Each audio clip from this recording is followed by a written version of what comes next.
bien concentré. Pour la caméra.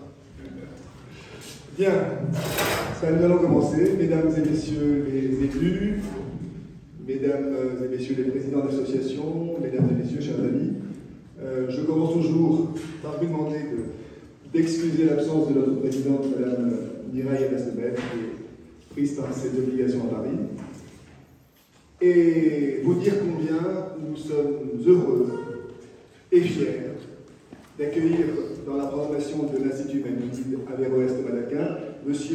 Jonathan Arfi, qui est président depuis juin dernier du Conseil représentatif des institutions juives de France, le CRIF. Et bien entendu, je vais d'abord remercier Perla Danan, la présidente de la délégation régionale du CRIF en Occitanie, qui est à l'origine de cette visite, qui se démène depuis des semaines pour lui préparer un programme d'activités des plus intenses.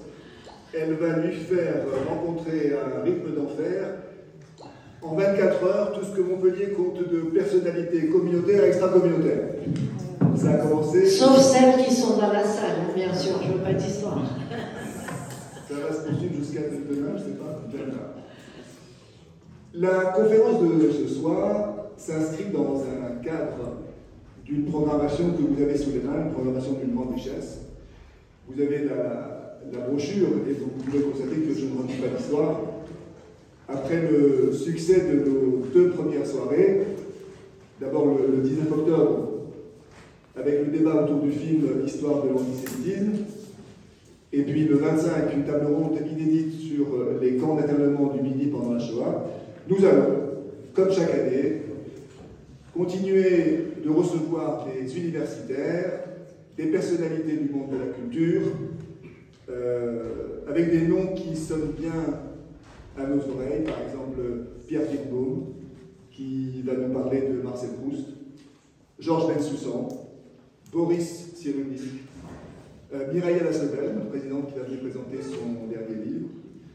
Et je vous recommande particulièrement une magnifique soirée musicale, elle est tard dans la saison, mais retenez la date, le 20 juin, autour de mélodies hébraïques, interprétées au violoncelle par Sarah Yankou, qui est violoncelliste solo de l'Orchestre National de Toulouse, et au piano par David Bismuth.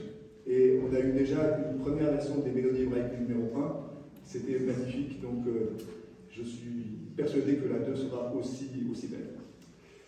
Nous parlerons aussi de la Kabbale et de la création de la collection de la Pléiade chez Gallimard. Nous parlerons de la vie culturelle à Tel Aviv et du ghetto de Lodz, de l'antisémitisme qui est lié à l'islamisme radical et des juifs dans la résistance. C'est dire combien les questions soulevées sont aussi bien plongées dans l'actualité que dans l'histoire, plongées dans la culture comme dans la philosophie. Et combien nous souhaitons, je crois que nous allons avoir Madame la Sud, c'est ça? Ah, ben oui. C'est un beau.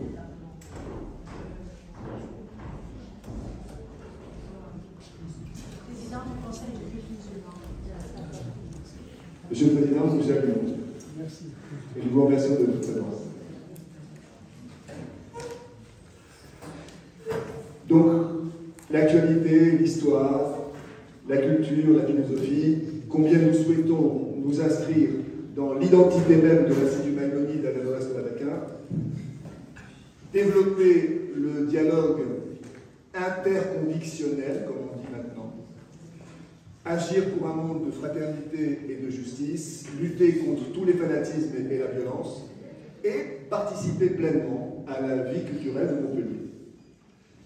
Et comment ne pas souligner aussi la contribution importante de l'Institut Maïmonide à l'organisation du 3e Salon du Livre des Mondes Juifs, en partenariat avec l'association Séparine. Vous avez la brochure, je pense, également dans la main. Ce salon aura lieu à la salle des rencontres de l'Hôtel de Ville, à la mairie, donc, le samedi 19 et le dimanche 20 novembre. Et nous